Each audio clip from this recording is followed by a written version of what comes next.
Muy buenas tardes, muy buenos días, perdón. Estamos un poco desorientados en el horario por el cambio de horario, pues dentro del programa del 7º aniversario de Epicentro, festejándonos ahora en San Luis Potosí, donde amablemente nos han recibido.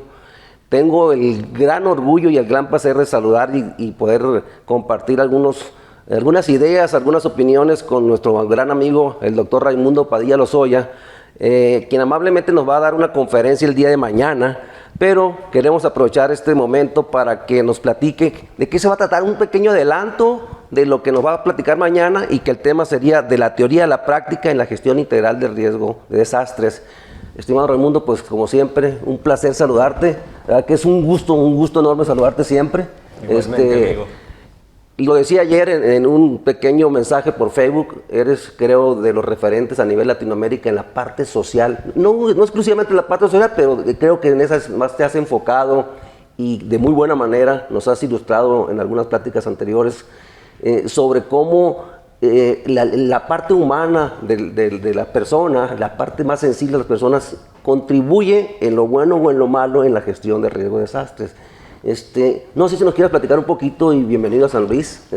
La verdad que, te insisto, es un gran placer saludarte. Pues estamos temporalmente avecindados, tanto tú como yo. Tú vienes también de muy lejos, ¿sí? Y de verdad que es un placer venir acá a San Luis con tantos amigos que tenemos en común, y que estos eventos, como es el aniversario de Radio Epicentro, siempre tienen esta particularidad de que reúnen personas que están trabajando en el tema de la gestión integral de riesgos desde hace años, Sí. que lo han vuelto parte de su modo de vida, que lo han vuelto parte de su estilo de vida.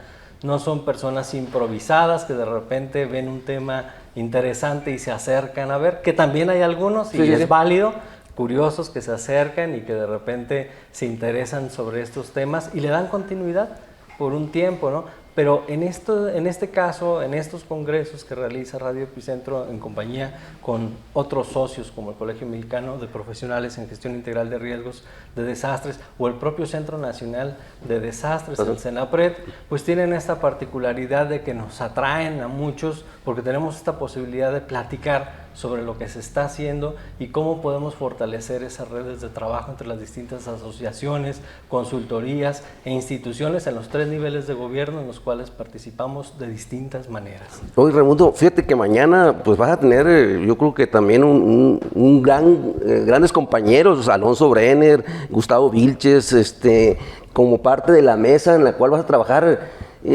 ¿Cómo te sientes? Pues también ellos son unos referentes a nivel latinoamericano, igual que tú, pero ¿cómo sientes el compartir la mesa, el pan y la sal con ellos en esta plática tan interesante que para nosotros como es la gestión integral de riesgo? La verdad es que yo soy muy chiquillo comparado con ellos. No. Ellos son fundadores de la Red de Estudios Sociales en Prevención de Desastres en América Latina, la famosísima red. Y hace un ratito que tú mencionabas que vamos a tener esta participación de la vinculación de la sociedad con la prevención, con la respuesta a desastres. Es fundamental el trabajo que ha hecho la red, que así se llama y que así la pueden encontrar en la página de internet. Pueden poner el nombre de la red, desastres, enter, y automáticamente los va a llevar al vínculo. ¿Por qué? Porque la red en 1992, que fue constituida en Costa Rica, generó un grupo de personas muy inteligentes, investigadores, que se dedicaron a estudiar el riesgo y los desastres. Y a partir de este pequeño grupo, decía la antropóloga Margaret Mead, nunca dudes de la capacidad que tienen 6 personas organizadas de transformar al mundo. Pues este grupo pequeñito constituido de Anthony Oliver Smith, Andrew Maxtrey, Alan Lavelle, Virginia García Costa, entre otros colegas, pues Elizabeth Mancilla, Ramírez, etcétera, Jesús Manuel Macías también de México, pues fueron creando poco a poco un cuerpo teórico y conceptual que ha permeado toda la teoría del riesgo y los desastres en América Latina, y que está cada día, como en la película Matrix, sí. insertándose en las agendas internacionales de los países.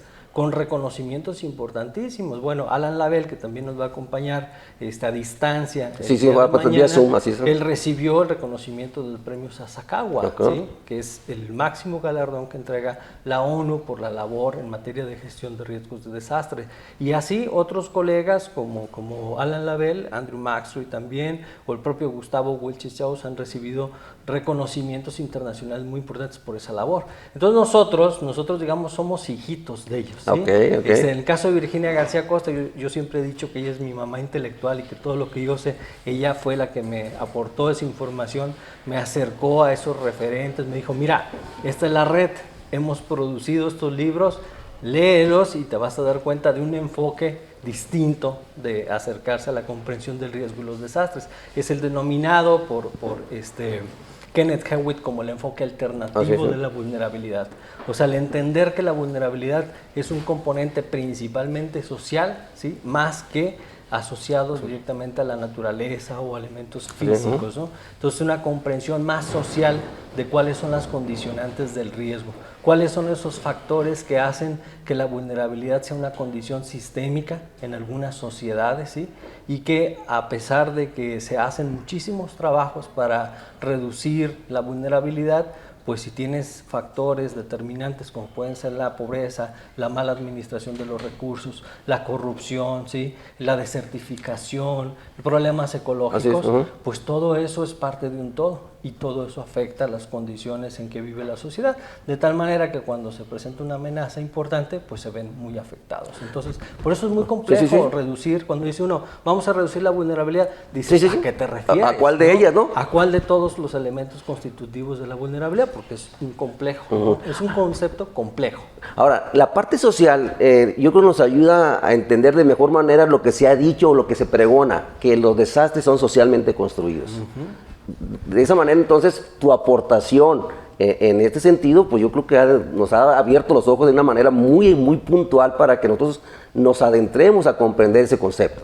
Y bueno, uno, de verdad te lo digo con muchísima humildad, uno nada más replica lo que lee uno a través de estos grandes maestros, ¿no? Estas ideas acerca de los desastres no son naturales, pues han sido promovidas por ellos. Andrew Maxroy tiene un libro que se llama así, Los desastres no son naturales, publicado con Enrique Romero desde el año 1986, pero que en ese tiempo Internet no tenía esta mediatización masiva que ahora tiene, y eso impidió que estas obras clave para entender el cambio de paradigma se conocieran. Entonces, algunos que llegamos a este tipo de bibliografía a través de los recursos electrónicos como el Internet, pues pudimos replicarlos, no solamente el texto, sino también las ideas que están allí, ¿no? Y esta idea de que los desastres pues son producto de una producción social, también están asociados a la idea de que el riesgo es una construcción imaginaria de la sociedad, porque los pueblos son los que determinan qué es riesgoso para ellos, ¿sí? Y observan como riesgo solo las amenazas que pueden identificar, pero muchísimos otros peligros no los identifican. Es el caso del COVID, por ejemplo, ¿no? Nunca lo vimos llegar. Exacto. Entonces, observamos algunas cosas a través de los conceptos, a través de la ciencia, pero otras no es posible, aunque estemos conviviendo con esos riesgos ahí.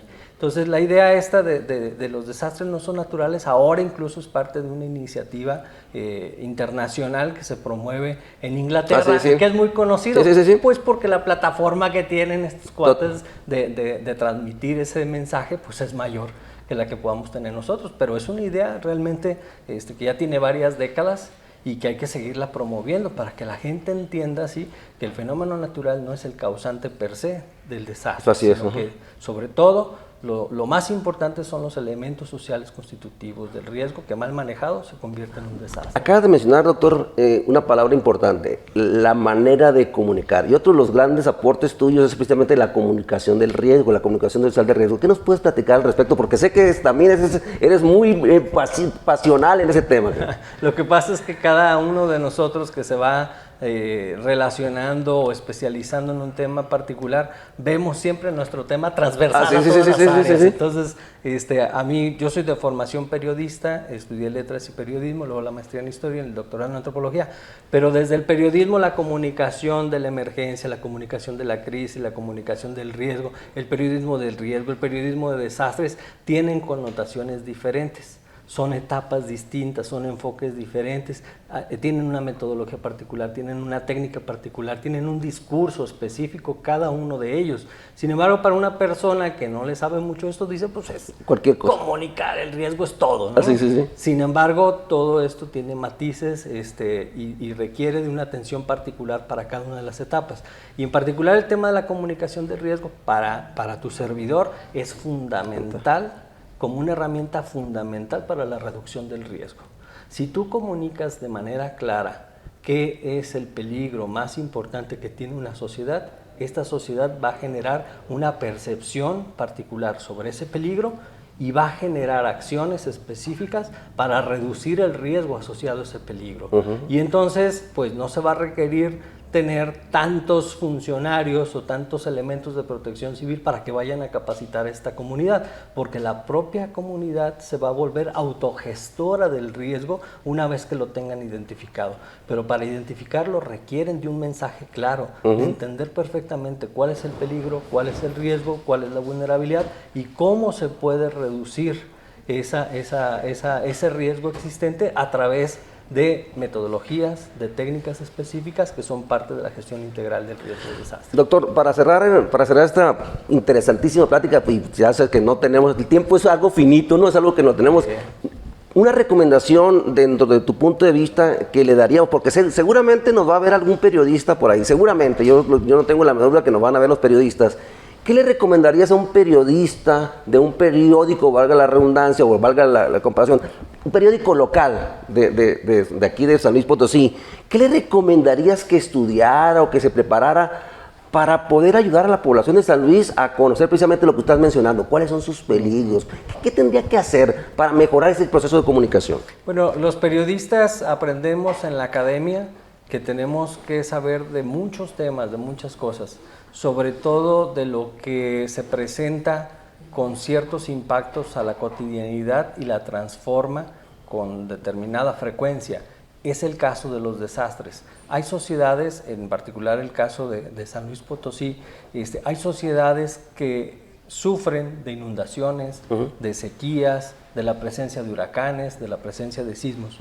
En ese sentido, lo primero que tiene que hacer un periodista es darse cuenta de esos antecedentes de eventos que han causado un gran impacto en su sociedad. O sea, comprender qué es lo que ha pasado a lo largo de la historia en la relación con alguno de estos fenómenos. ¿Cuántos huracanes han impactado en Baja California, en Sinaloa, en Sonora? ¿Cuántos sismos se han presentado en la Ciudad de México en los últimos 100 años? ¿Sí? ¿Cuántas sequías o qué tan prolongadas han sido? ¿Qué daños han producido estas sequías en el norte de México? Entonces, un periodista tiene que conocer ese peligro en su parte física y en la parte de impactos sociales para estar consciente de que existe esa amenaza y entonces generar información con cierta anticipación porque seguro se va a presentar alguna situación relacionada con esa manifestación. Y es importante que el periodista no solo conozca y reporte los impactos, sino que conozca las características del fenómeno, para que no se equivoque en el momento de expresarlo, de compartir, de divulgar a la sociedad qué es lo que está sucediendo. No confunda la magnitud con la intensidad. Sí, por ponerte un ejemplo, ¿sí? Para que maneje de manera clara las formas en cómo se caracteriza el potencial o la magnitud de cada uno de estos fenómenos. Y para eso también pues es necesario reforzar el conocimiento en el diálogo con otros colegas. Y hay una red muy importante que está promoviendo la ONU que se llama Periodistas para la Reducción del Riesgo de Desastres.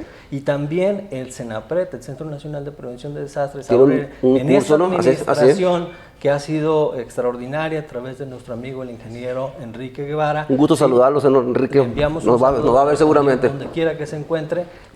Ha generado cursos de especialización para periodistas, Uno en particular que lo realizamos en octubre del año 2017, después de los sismos, y luego después otro curso de especialización solo en fenómenos hidrometeorológicos. ¿Por qué? Porque nos dimos cuenta de que abarcar el tema de la gestión integral de riesgos para el periodismo es un tema sumamente amplio y que no era suficiente un día de trabajo, sino que además había que ver fenómenos en específico y toda la labor importantísima que tiene el periodista, no solo de divulgar e informar a la sociedad, sino de cuidar su integridad también, claro, de sí, no sí. volverse víctima. Y entonces ahí en el mismo curso realizábamos actividades muy interesantes como quitarles el celular a todos y decirles, a ver, si tiembla en este momento, ¿cómo te vas a comunicar con tu editor? ¿Te sabes el teléfono de tu editor?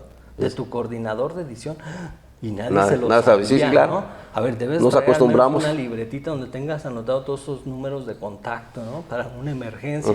Todos suponemos que las líneas de teléfono y celular van a funcionar todo el tiempo. Entonces, actividades desde esas pequeñitas hasta ver recursos gráficos como las infografías, documentales que ya existen también para que el periodista sea sensible al mensaje que transmite a la sociedad. De repente la persona se encuentra en una etapa crítica y él dice, ¿cómo se siente usted después de que cayó el árbol sobre su casa? ¿No? Pues, no puedes hacer ese tipo de preguntas. Entonces, se requiere de cierta empatía. sensibilidad, exactamente, empatía ante lo que está viendo la población. Y todos esos temas se ven ahí. Entonces, se requiere conocimiento del entorno, de la conceptualización, pero además capacitación. Sí.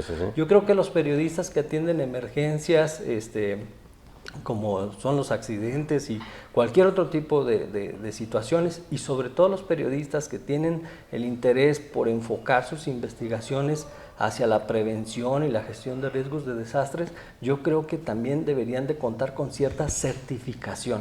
Así como se le exige a un bombero que cuente con una certificación para atender una emergencia determinada, yo creo que también en las empresas periodísticas se debe buscar una acreditación, una certificación para un periodista en la cobertura de desastres, porque un desastre no es como cualquier otro evento político o un movimiento social.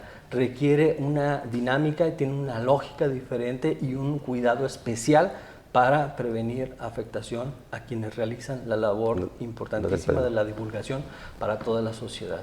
Pues muchísimas gracias, doctor. Gracias a ti, Juan, y a todo el equipo de Radio Epicentro que nos hace el favor de permitirnos los micrófonos para comunicar. Pues dentro del programa del 7º aniversario de Epicentro aquí en San Luis Potosí, tuvimos el gran honor de compartir esta plática con el doctor Raimundo Padilla Lozoya, que le agradecemos nuevamente haber estado con nosotros.